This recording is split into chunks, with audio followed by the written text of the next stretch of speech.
Selamat pagi, Assalamualaikum. Berjumpa kembali dengan Bunda Sesa. Hari ini kita belajar lagi ya. Tetap semangat. Hari ini kita akan belajar kelas 5, tema 1, subtema 2, pembelajaran 3. Pada pembelajaran 3, kita akan belajar PPKN, mengidentifikasi nilai-nilai Pancasila dalam kehidupan sehari-hari. Yang kedua, IPS, mengidentifikasi karakteristik geografis Indonesia sebagai negara kepulauan atau maritim dan agraris serta pengaruhnya terhadap kehidupan ekonomi, sosial, budaya, komunikasi, serta transportasi. Yang ketiga, bahasa Indonesia menentukan pokok pikiran dalam teks lisan dan tulis. Tujuan pembelajaran pada kali ini, yang pertama, dengan mengamati peta, siswa mampu mengidentifikasi potensi kekayaan alam bangsa Indonesia secara seksama. Yang kedua, dengan mengamati peta, siswa mampu mengidentifikasi kepadatan penduduk tiap-tiap provinsi secara kritis. Yang ketiga, dengan mengamati peta, siswa mampu menunjukkan asal suku-suku bangsa yang ada di Indonesia secara tepat. Yang keempat, dengan diskusi, siswa mampu menunjukkan daerah-daerah persebaran agama di Indonesia pada peta secara benar. Yang kelima, dengan wawancara, siswa mengidentifikasi keberagaman penduduk di daerah tempat tinggalnya secara bertanggung jawab. Yang keenam, dengan membaca dan menulis, siswa menentukan ide pokok dari bacaan secara tepat.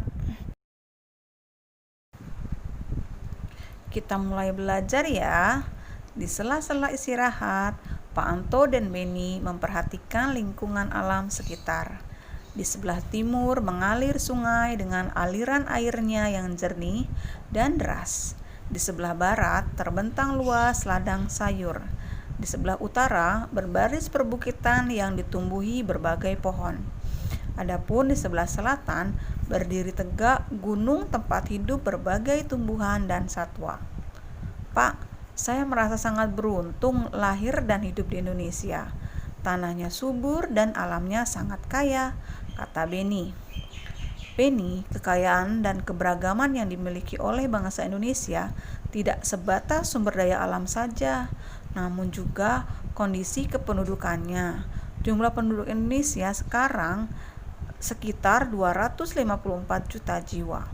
Penduduk tersebut tersebar hampir di 13.466.000 pulau yang ada. Ini menurut Badan Informasi Geospasial dari Sabang sampai Merauke. Masing-masing pulau atau wilayah memiliki keberagaman suku, adat, budaya, ras, agama, dan golongan. Dari sekian banyak penduduk tersebut juga terdiri atas beragam latar belakang pendidikan, ekonomi, sosial, dan budaya. Jelas Pak Anto.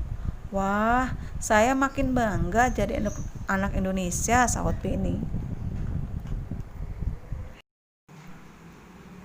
Negara Indonesia adalah negara kepulauan yang terdiri dari banyak pulau sehingga penduduknya tersebar di berbagai pulau.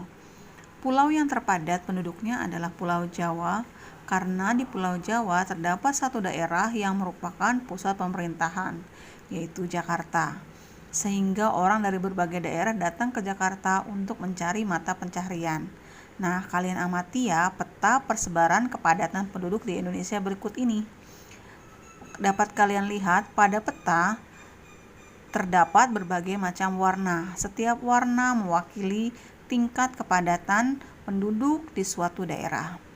Dari mulai hijau sampai dengan merah itu melambangkan tingkat kepadatan di suatu daerah per kilometer. Bisa dilihat di situ, pulau yang terpadat penduduknya adalah Pulau Jawa karena di Pulau Jawa berwarna orange dan cenderung kemerahan. Nah, bisa kalian lihat di pulau-pulau lainnya ya. Yang masih berwarna hijau artinya tingkat kepadatan penduduknya masih rendah. Selain penduduknya yang tersebar di berbagai pulau, Indonesia juga memiliki berbagai macam suku yang tersebar di seluruh pulau dari Sabang sampai Merauke. Sekarang kalian amati ya peta persebaran suku-suku bangsa yang ada di Indonesia. Nah, berikut ini adalah suku-suku yang ada di Indonesia ya. Ada suku Batak di Sumatera Utara, ada suku Sunda di Pulau Jawa, ada suku Dayak di Kalimantan, ada suku Bugis di Sulawesi, ada suku Bali Aga di Pulau Bali, ada suku Sasak di Nusa Tenggara Barat, ada suku Ternate di Maluku, dan ada suku Asmat di Papua.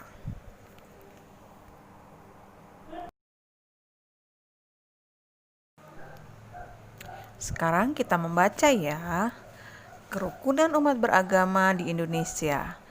Kerukunan umat beragama merupakan bentuk hubungan antar manusia yang damai berkat adanya toleransi beragama. Toleransi beragama adalah suatu sikap saling mengerti dan menghargai tanpa adanya sikap membeda-bedakan dan mengecilkan umat agama lain. Kerukunan umat beragama sangat penting bagi bangsa Indonesia untuk mencapai kesejahteraan hidup. Seperti yang telah kita ketahui bahwa Indonesia memiliki keragaman yang begitu banyak. Salah satunya adalah agama. Meskipun mayoritas penduduk Indonesia memeluk agama Islam, namun ada beberapa agama lain yang juga dianut, yakni Buddha, Hindu, Kristen, Katolik, dan Konghucu. Setiap agama tentunya memiliki aturan masing-masing dalam menjalankan ajaran agamanya. Namun, perbedaan ini bukanlah alasan menjadi pemecah belah, namun justru menjadi pemersatu dan memperkaya nilai-nilai dalam masyarakat. Sebagai satu saudara dalam tanah air yang sama, kita harus menjaga kerukunan umat beragama agar bangsa dan negara kita tetap menjadi satu kesatuan yang utuh. Tri Kerukunan Umat Beragama merupakan program yang dicanangkan pemerintah untuk menciptakan kehidupan beragama damai dan rukun. Program ini menghendaki adanya kerukunan antar umat beragama dalam satu agama, intern umat beragama, kerukunan antar umat beragama yang satu dengan agama yang lain, dan kerukunan antar umat beragama dengan pemerintah. Hal ini perlu dilakukan untuk mencegah munculnya konflik dalam kehidupan beragama. Tri Kerukunan Umat Beragama bertujuan agar masyarakat Indonesia bisa hidup dalam kebersamaan, meskipun banyak perbedaan. Program ini harus diwujudkan agar tidak terjadi pengekangan dan pengurangan hak-hak dalam menjalankan ajaran agama, seperti dalam pendirian rumah ibadah, pelaksanaan ibadah, dan hari besar keagamaan, serta penyiaran agama. Tri Kerukunan Umat Beragama dimulai dengan kerukunan antar umat beragama dalam satu agama atau intern umat beragama. Perbedaan pandangan dalam satu agama dapat memicu terjadinya konflik dalam agama itu sendiri. Oleh karena itu, perbedaan pandangan ini haruslah diupayakan agar tidak saling merasa bahwa pandangannya adalah yang paling benar. Tri Kerukunan Umat Beragama selanjutnya adalah kerukunan antar umat beragama yang memiliki pengertian kehidupan yang rukun antar masyarakat meskipun berbeda agama dan keyakinan. Dalam hal ini tidak terjadi sikap saling curiga-mencurigai serta selalu menghormati agama masing-masing. Selain itu, juga tidak saling memaksakan agama kepada orang lain. Adapun Tri Kerukunan Umat Beragama yang terakhir adalah kerukunan antar umat beragama dengan pemerintah, mengandung pengertian bahwa tiap-tiap umat beragama dapat bekerja sama dan bermitra secara baik dengan pemerintah dalam menjaga kehidupan bermasyarakat, berbangsa, dan bernegara. Dalam hal ini, para tokoh agama dan pemerintah sangat diperlukan perannya dalam mencari solusi yang baik tanpa merugikan pihak manapun. Setelah membaca teks, kalian dapat menentukan ide pokok pada setiap paragraf dan menuliskannya dalam kolom berikut ya. Berikut ini adalah agama-agama yang diakui di Indonesia, yaitu Islam, Katolik, Kristen Protestan, Hindu, Buddha, dan Konghucu. Indonesia yang memiliki berbagai macam suku, agama, dan budaya, namun masyarakat Indonesia saling menghormati dan menghargai satu sama lain sesuai dengan semboyan negara kita, yaitu Bhinneka Tunggal Ika, yang berarti berbeda-beda tetapi tetap satu jua. Selain itu, Indonesia juga memiliki dasar negara, yaitu Pancasila, yang dijadikan pedoman dalam berkehidupan menjalankan kehidupan berbangsa dan bernegara.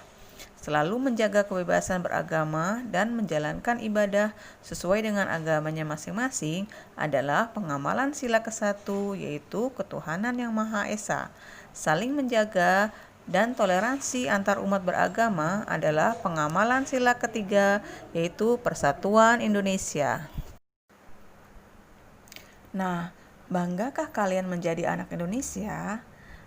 Nah, kita harus bangga karena Indonesia adalah negara yang kaya. Kaya akan sumber daya alam, kaya akan keberagaman, suku, budaya, dan agama. Bagaimana?